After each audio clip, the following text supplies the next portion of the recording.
Thank you for clicking on this video. Welcome friends, I am Annabelle, 36 years old, and nothing prepared me for the day my own mother would betray my 14-year-old daughter, Lily. We were always close, just the two of us against the world since I raised her alone. The toxic relationship with my controlling parents was something I thought I could manage with minimal contact. But that day at the mall changed everything when my mother slipped an expensive gold necklace into Lily's bag and my father told police he witnessed her stealing it. Before I continue this painful story, let me know where you are watching from in the comments. And if you have ever experienced family betrayal, hit that subscribe button as we explore how to protect the ones we truly love. My childhood was amateur class, in controlling behavior courtesy of my mother, Barbara. Our suburban house, with its perfect lawn and coordinated furniture, was less a home and more a showcase of her obsession with appearances. Every aspect of our lives was micromanaged, from the clothes we wore to the words we spoke in public. My father, Thomas, a successful accountant, enabled her behavior with his silence and compliance. He would simply adjust his glasses, clear his throat, and retreat behind his newspaper whenever conflict arose. Growing up as their only child meant bearing the full weight of their expectations. I was enrolled in ballet, piano, and etiquette classes before I could even form complete sentences. Mother supervised my homework nightly, tearing up pages if my handwriting wasn't perfect. Father would just sigh and say, "Listen to your mother, Annabelle. She knows best." Even my friendships were carefully curated, with only children from acceptable familias permitted to visit our home. By high school, I had perfected the art of appearing perfect while harboring secret rebellions. I would change outfits after leaving for school and wash off Mother's sapper of makeup in the bathroom. Small acts of defiance were my only taste of freedom. When I got accepted to college, I chose 3 states away, much to Mother's barely concealed fury. My pregnancy with Lily wasn't planned. I was 22 in my final year of college, dating a guy named Jack, who I thought was different from the entitled boy's mother approved of. When the pregnancy test showed positive, Jack vanished within a week. I still remember calling my parents with shaking hands, hoping against hope for support. Instead, Mother froze the line with her isolence before saying, "You will come home immediately and we will handle this discreetly." She meant abortion or adoption, anything to erase this blemish on the family image. When I refused, Father got on the phone with his standard, "Your mother knows best, Annabelle." That was the day I decided to keep them off almost completely. I finished my degree with a newborn, taking online classes and working nights while my roommate watched Lily, who had struggled financially for years. But the freedom from Mother's control was worth every ramen dinner and secondhand outfit. For 12 years, our contact was limited to brief strained holiday calls and the occasional birthday card with checks I rarely cashed. Lily knew her grandparents existed, but understood they weren't part of our lives. We built our own traditions, our tiny apartment filled with more genuine laughter than my childhood mansion ever held. Then Mother had a health scare. A minor stroke that Father dramatically portrayed as near fatal. Guilt and some lingering hope for resolution pulled me back into their orbit. I agreed to occasional family dinners, always on neutral ground like restaurants, where Mother's ability to control the environment was limited. From the first dinner, Mother fixated on Lily, my beautiful, creative daughter with her purple-tipped hair, vintage clothes, and confident smile was everything I hadn't been allowed to be. Mother would purse her lips, eyes narrowing, as she sees Lily like a problematic painting hanging crooked in her perfect living room. "Young ladies, don't slouch Annabelle. You should correct your posture," she would say, speaking about Lily as if she wasn't there, or that hair color will limit her opportunities. "I know an excellent salon that could fix it." Father would nod along, occasionally adding, "Your grandmother has excellent taste, Lily. You should listen to her." Lily handled it with remarkable grace, smiling politely, while squeezing my hand under the table and our secret signal that meant I need chocolate ice cream therapy after this. We would laugh about Mother's outdated views on our drive home, but I noticed how Lily would check her appearance in the mirror more frequently after these visits. As these family gatherings increased and frequency tension grew, Mother began bringing designer clothes and Lily's size to dinners, ignoring the fact they wear nothing like what my daughter would ever wear. She would comment on Lily's grades, suggesting tutors despite my daughter being an honor student. Father backed every suggestion with his wallet, offering to pay for these unwanted improvements. What truly disturbed me was catching Mother staring at Lily and me when we would laugh together or share inside jokes. There was something beyond disapproval in her eyes. It took me to recognize it as jealousy emotion. I had never associated with my seemingly perfect mother. She was jealous of the relationship I had built with my daughter, one based on trust and mutual respect rather than control and fear. I should have recognized the warning signs. I should have protected Lily better. But some small wounded part often still longed for parental approval, still hoped for reconciliation. That misplaced hope would cost my daughter dearly. The invitation seemed innocent enough. Mother called on a Wednesday. Her voice, unusually warm access, suggested a family shopping trip to celebrate Lily's upcoming 15th birthday. Though she was still 14. I want to spoil my only granddaughter, she said. Let me know this, Annabelle. Against my better judgment, I agreed. Lily was less enthusiastic, but willing to try for my sake. You always say people can change, Mom, she reminded me. Maybe Grandma is finally trying. That Saturday morning, we met at Harrington Plaza, an upscale shopping center where Mother had a personal relationship with several boutique owners. She greeted Lily with air kisses and presented her with a designer handbag as a pre-birth gift. It's genuine leather, she emphasized, looking pointedly at Lily's beloved thrift store canvas bag. Father hovered nearby, smiling benignly and offering his credit card at every turn. For once, buy whatever catches your eye, Annabelle, he encouraged. My treat? The sudden generosity felt foreign after years of financial independence. Our first stop was Elite's, a boutique so exclusive that the prices weren't displayed on any items. Mother immediately began selecting outfits for Lily, clothes that might have suited a corporate junior executive, but were wildly inappropriate for a creative 14-year-old who preferred vintage band shirts and colorful jeans. Lily caught me eye as Mother piled garments into a saleswoman's arms. I mouthed, just try them, and she nodded reluctantly. The fitting room was larger than my first apartment with plush seating and a champagne service for adults. Lily merged in a navy blue blazer and pleated skirt combination that made her look like she was auditioning for a private school commercial. Mother clapped her hands in delight. Now you look like a proper young lady, she exclaimed. Doesn't she look appropriate now, Thomas? Father nodded approvingly. Very suitable, very proper.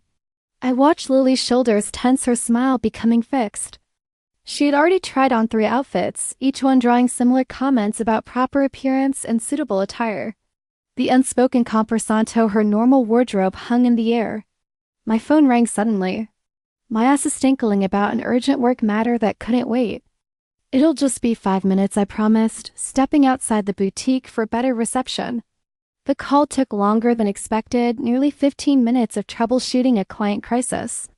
When I returned, Mother was guiding Lily toward the jewelry counter while Father examined his watch with unusual intensity. I found the perfect accessory for her new outfits, Mother announced, pointing to a display of delicate gold necklaces. The salesperson was already removing one from the case. A simple chain with Asmol diamond pendant. I don't really wear much jewelry, Grandma Lily said softly. It's very pretty, but not really my style. Mother ignored her, holding the necklace against Lily's neck. You simply haven't had quality pieces before, dear. This would elevate even those common clothes you insist on wearing.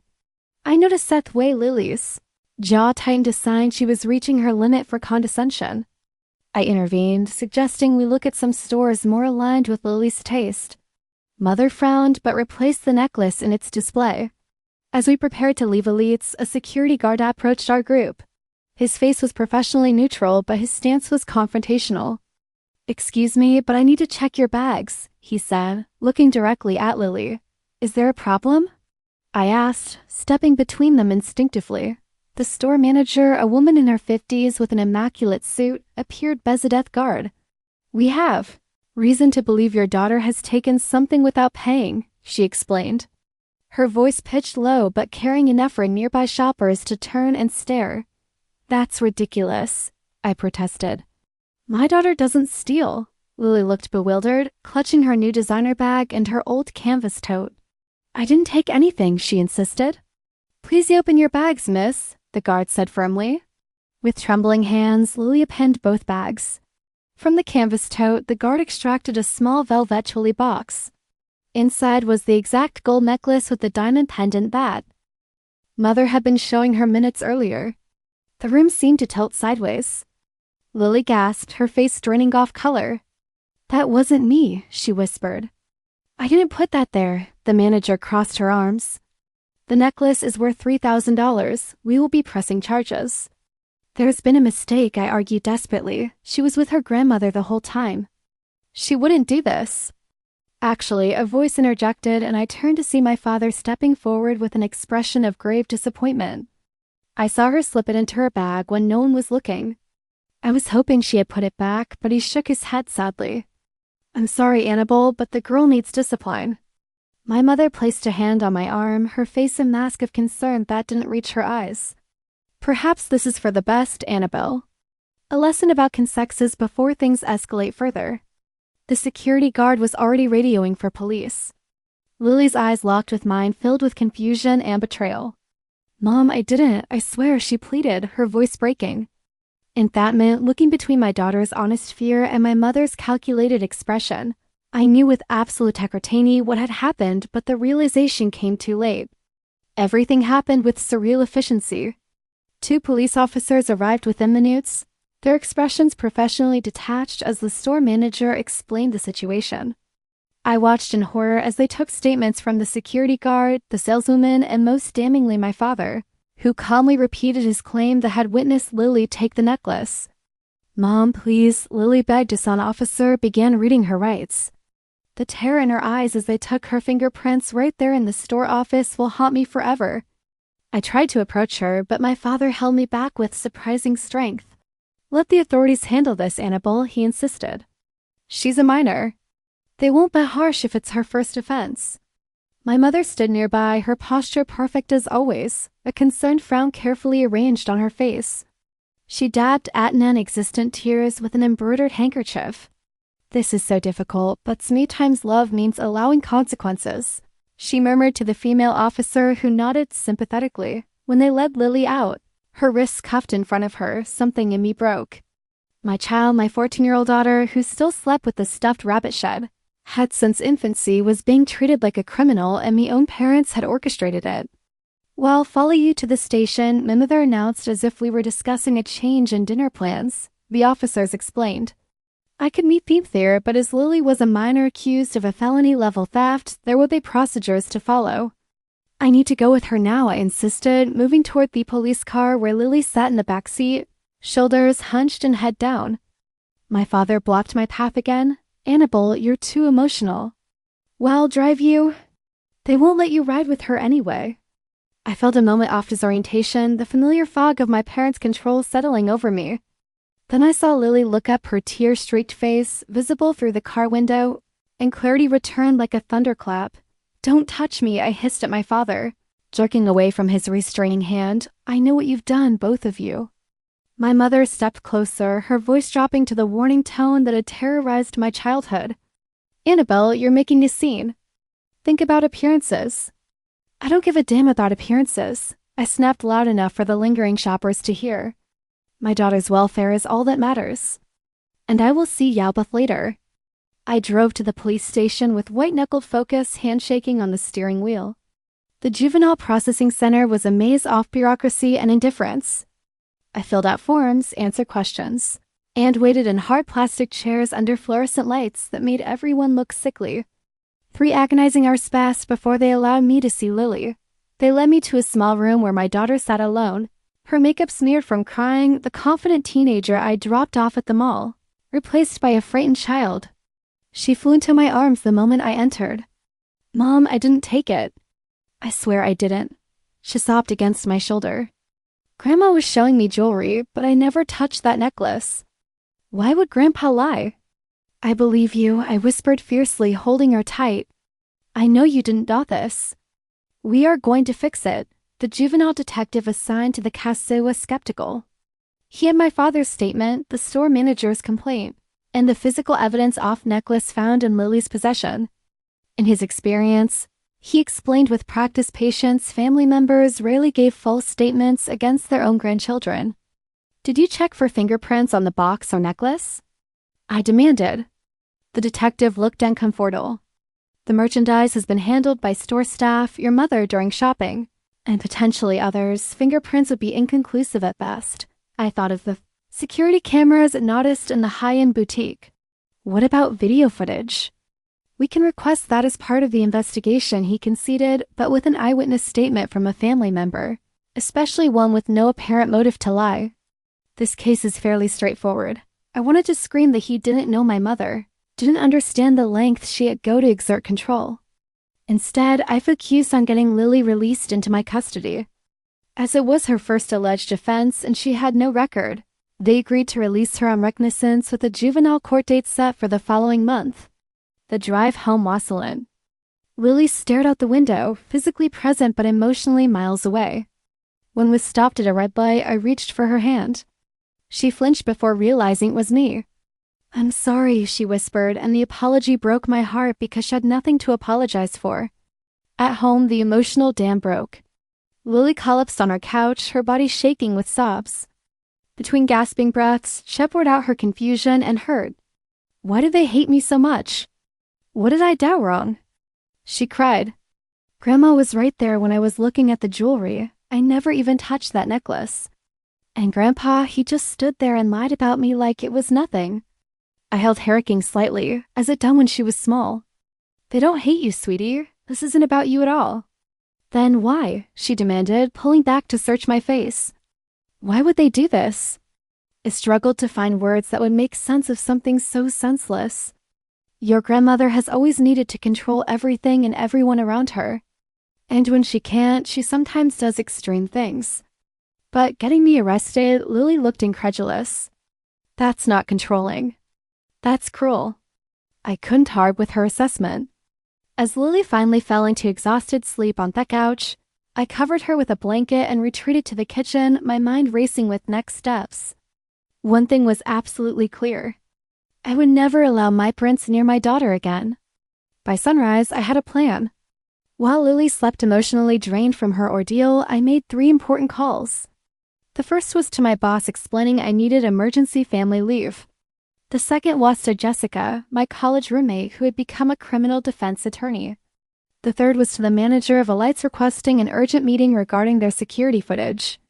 I left a note for Lily explaining it'd be back soon and asking her to rest.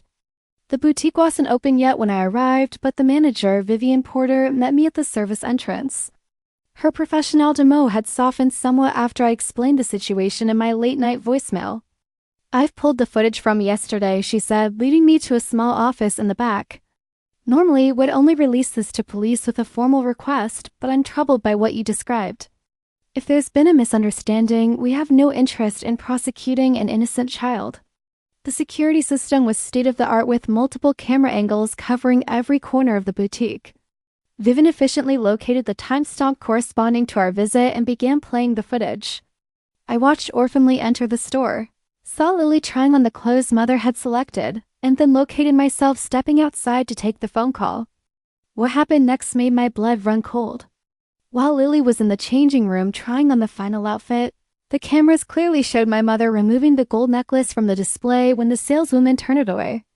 With practiced sleight of hand, she slipped the velvet box into Lily's canvas tote, which had been left on a chair near the fitting rooms. My father stood nearby, strategically positioned to block the view from the sales counter. Can I get a copy of this? I asked, my voice steady despite the rage building inside me. Vivian nodded, her expression grim. I'll prepare a USB drive and I'll call our security team to let him know we'll be withdrawing the complaint. Jessica met me at her office reviewing the footage with professional detachment. This is clear evidence of tampering, she confirmed. But we need to understand why your father gave a false statement to police. Without addressing that there's still a complication, I need to confront him alone. I decided my mother's manipulation had always been more effective with an audience. Father was more likely to crack if isolated. I located him at his country club where he spent every Sunday morning regardless of family crisis.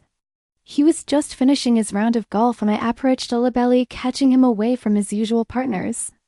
Annabelle, he began clearly surprised to see me. Your mother and I were just discussing. I showed him a phone with a still image from the security footage. Mother planting the necklace in Lily's bag. His face went slack with shock, not at the action I realized, but at being caught. Why? I demanded, keeping my voice low but intense. Why would you lie to police about your own granddaughter? He removed his golf cap, running a hand through his thinning hair. It's complicated, Annabelle. Your mother, she thought. That girl needed discipline, structure. She got my 14-year-old daughter arrested and traumatized. I hissed, that isn't discipline. It's abuse. Father looked around nervously concerned about who might overhear. You don't understand. Your mother has always known best how to raise children properly. You turned out well, didn't you? The delusion in his statement was so profound I almost laughed. Did I? I ran away from you both and cut contact for over a decade. Is that your definition of success? You had a momentary rebellion, he conceded. But you've become responsible. Your mother worries that without proper guidance, Lily will make more serious mistakes than you did. Like what? Having a personality of her own? Standing up for herself. Father shifted uncomfortably. Barbara keeps a journal. She writes about her concerns.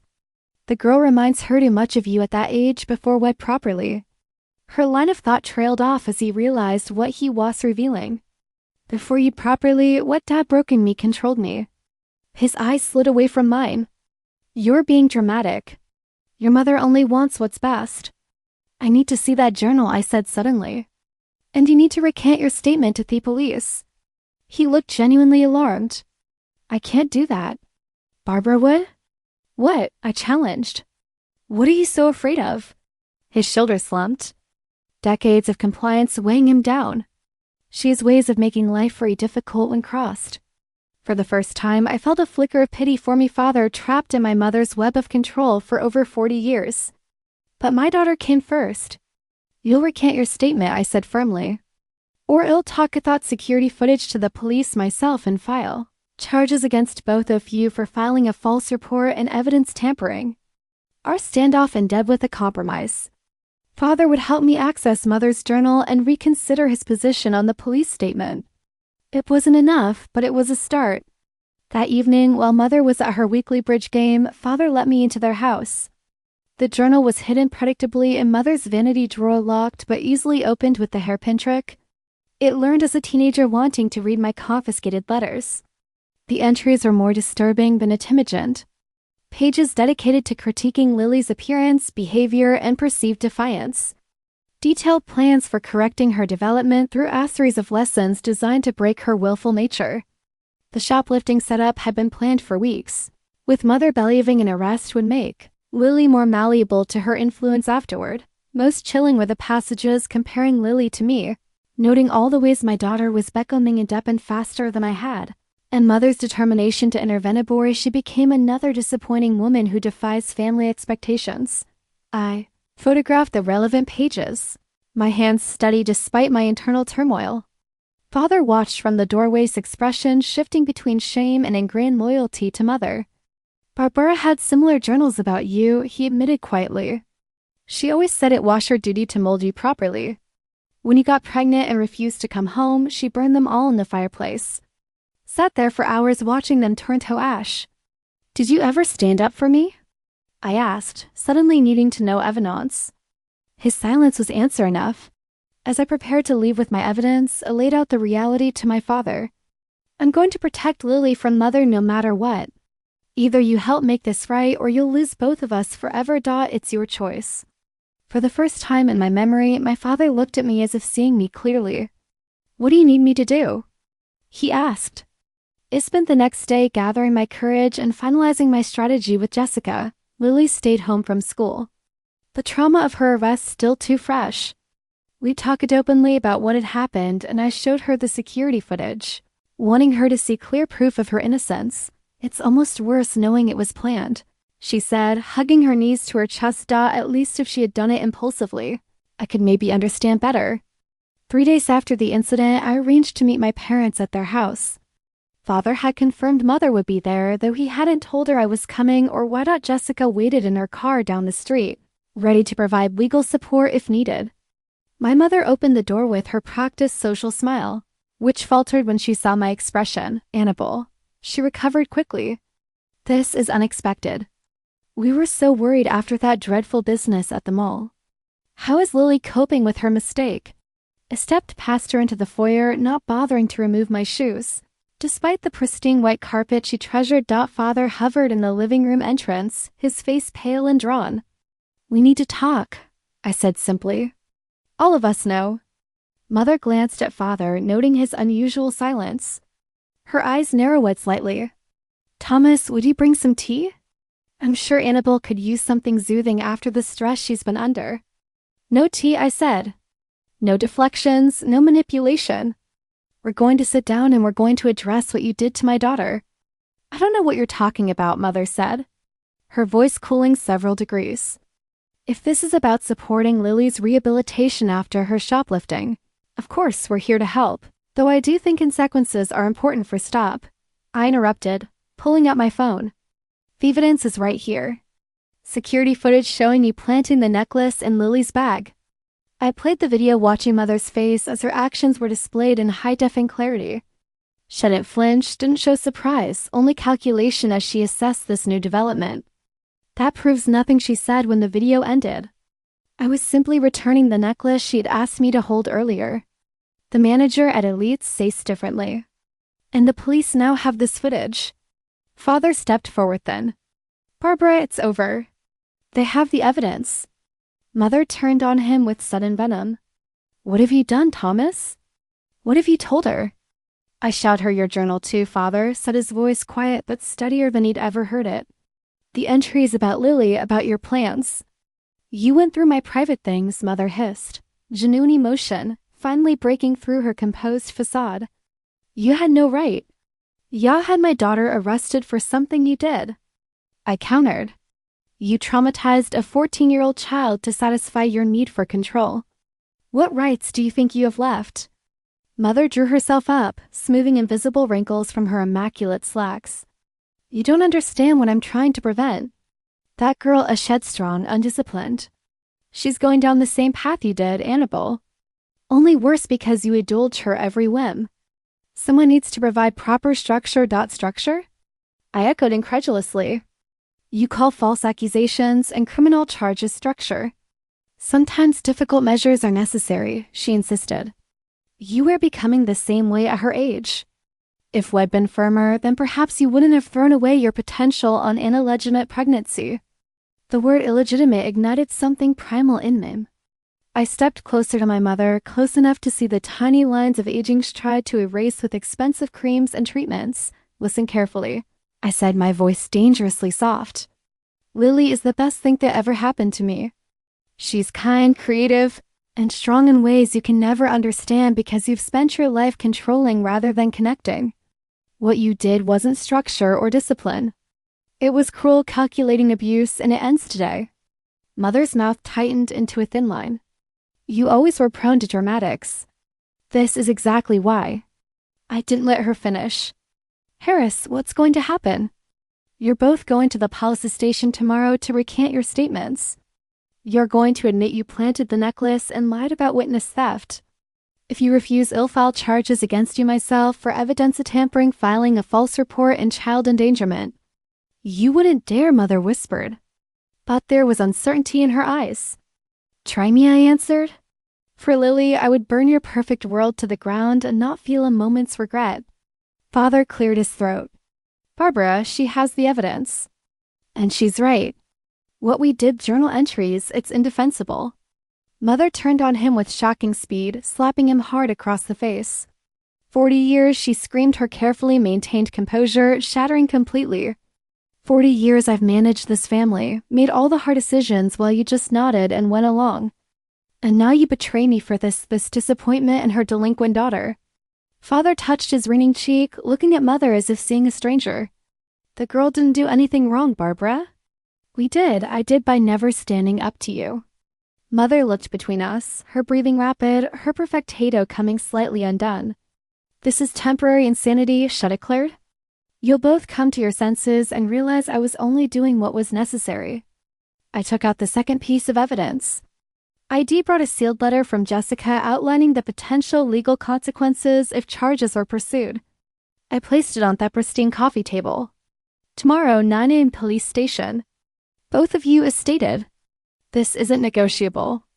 As I turned to leave, Mother called after me, her voice shifting to the wounded tone that had manipulated me countless times before. Annabelle, we're your parents. After everything we've done for you, you would turn on us like this. I paused at the door. That's the difference between us, Mother. I would never do to Lily what you've done to me. And that's why she'll never need to escape from me the way I escaped from you. True to his word, Father arrived at the police station the next morning at 9. Sharped-out Mother came separately. 30 minutes late, her expression glacial. Detective Sanderson, who had been skeptical of my claims, initially reviewed the security footage and witness statements with growing concern. You understand that filing a false police report is a serious offense, he asked my parents. Father nodded, shoulders slumped. Understand. I want to formally recant my statement. I did not see my granddaughter take the necklace. Mother was less cooperative. There has clearly been a misunderstanding, she said stiffly. Perhaps in the confusion of theme in it, the necklace was misplaced. Mrs. Harper, the detective said firmly, the footage clearly shows you placing the item in your granddaughter's bag.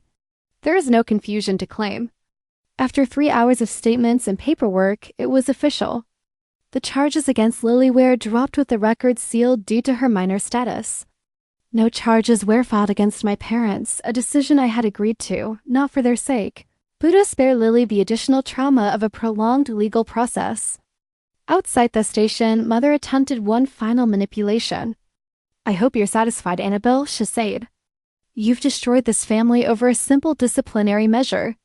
You did that yourself, I replied. We're done here. The following weeks brought a cascade of family fallout. Mother, sister, my Aunt Patricia demanding an explanation for why I forced my parents to humiliate themselves at the police station. That story Mother had told portrayed her as the victim of my ungrateful vindictiveness. Other relatives took sides, most following the familiar pattern of enabling Mother's version of reality, but a few surprised me.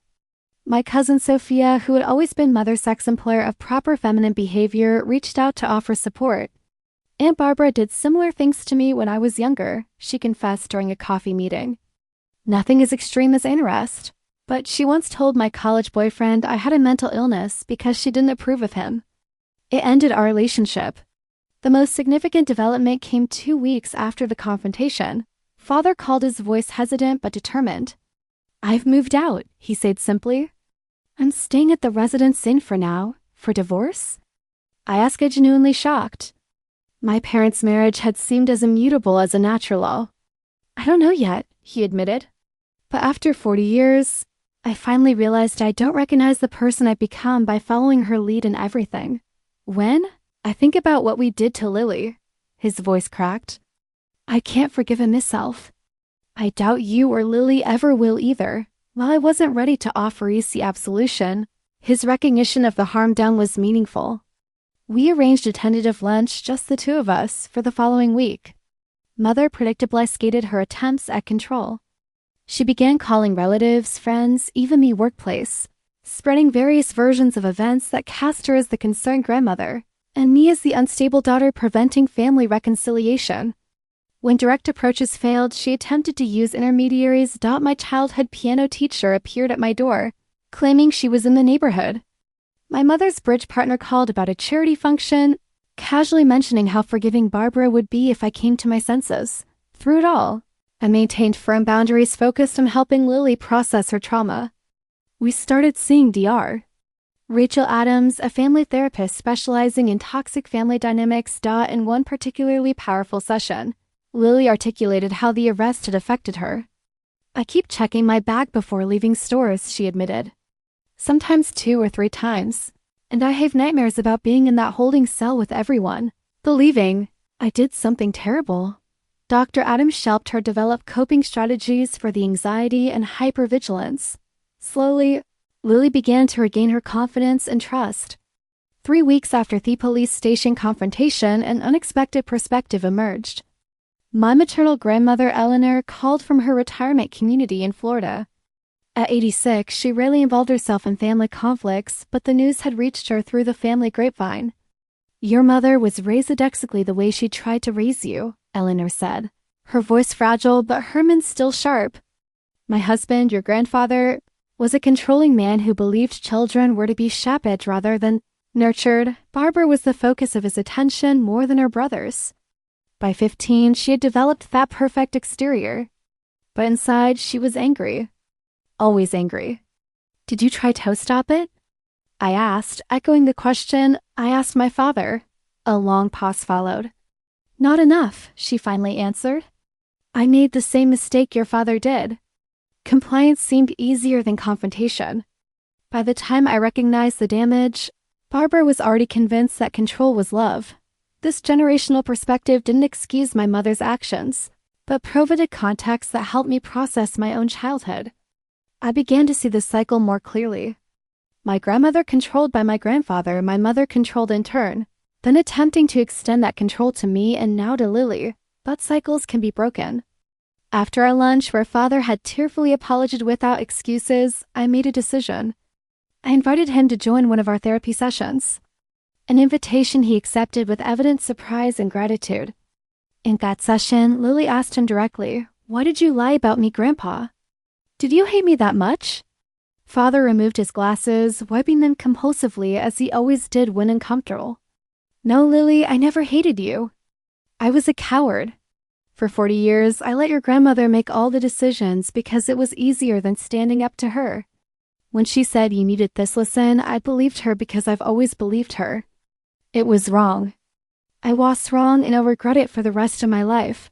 His honesty, though painful, was the beginning of a possible new relationship. Not forgiveness yet, but understanding. Mother, meanwhile, refused all invitations to therapy or mediated conversations. When her attempts to regain control through others failed, she retreated into icy silence, the ultimate punishment in her arsenal. For the first time in my life, that silence felt like appeared in stressful situations, but she was healing. My own healing journey had been more complex. Dr. Adams helped me recognize how my mother's controlling behavior had shaped my own parenting in both positive and negative ways.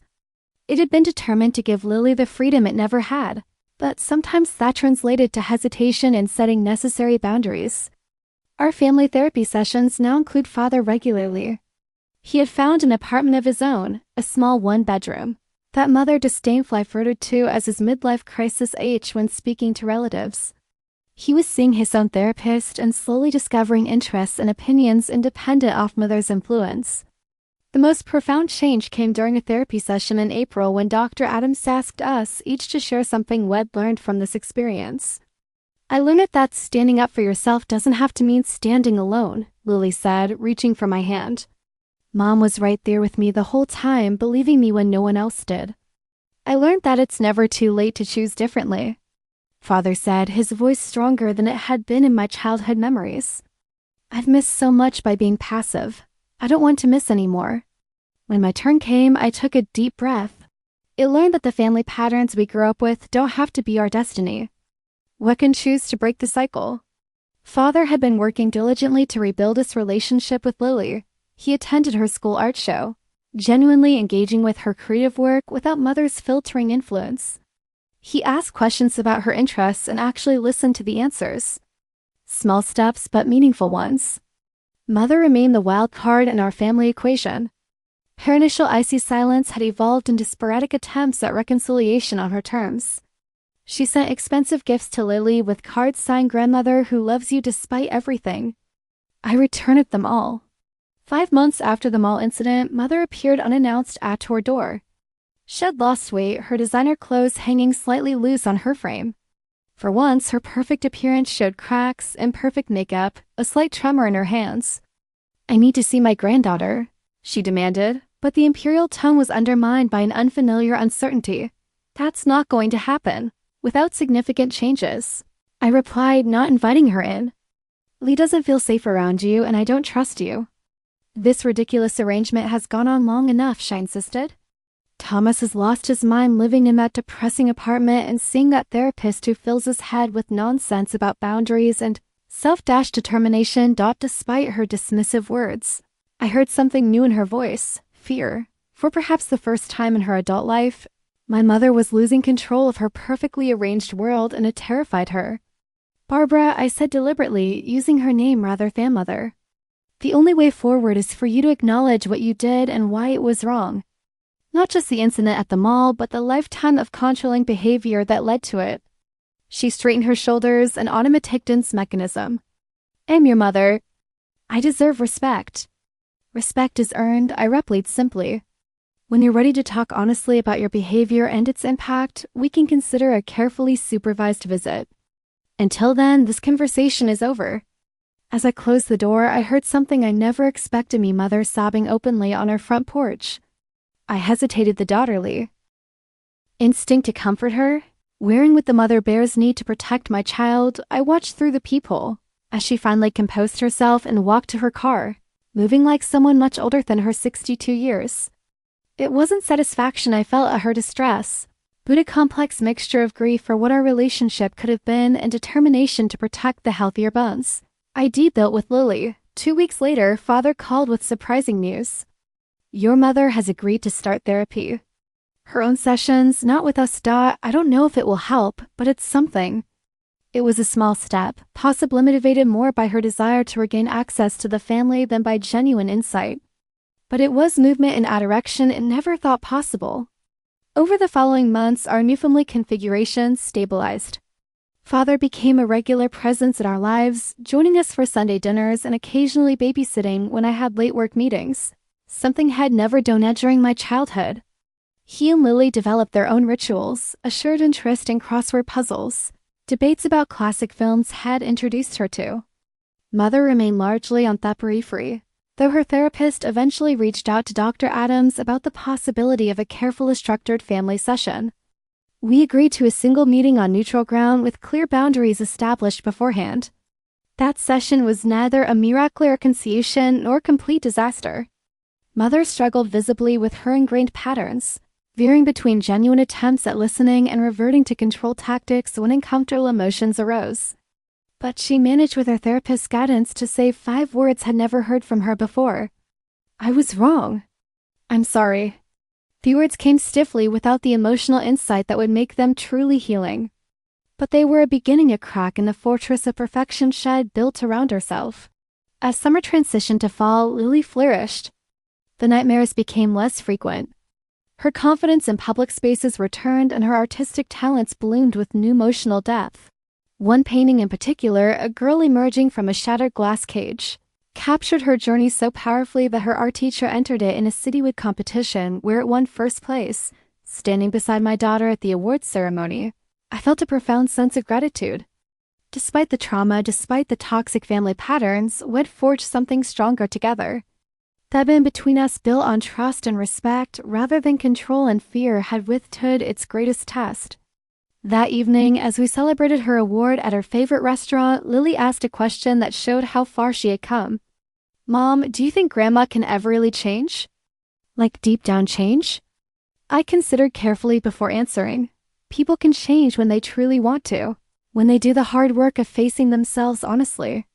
Your grandfather is changing because he wants a relationship with us more than he wants to cling to old patterns. Your grandmother, her desire for control runs deeper. Change will be harder for her, maybe impossible. But we're not responsible for her choices, only our own. Lily nodded, absorbing this. Then she smiled a flash of her old mischievous self. I'm just glad we approved I didn't stealth that necklace. Can you imagine if there hadn't been cameras? I reached across the table, squeezing her hand. It'd have believed you without a single frame of footage. Always. That truth, the unconditional trust between us, was the foundation we'd built upon. The journey hadn't been easy, and there would surely be challenges ahead. But we'd broken the cycle of control that had damaged 3 generations of our family. Whatever came next, we'd face it together on our own terms. If you've ever had to protect someone you love from toxic family members or found yourself breaking generational patterns, share your experience in the comments below. Our stories connect us and help others feel less alone in their struggles.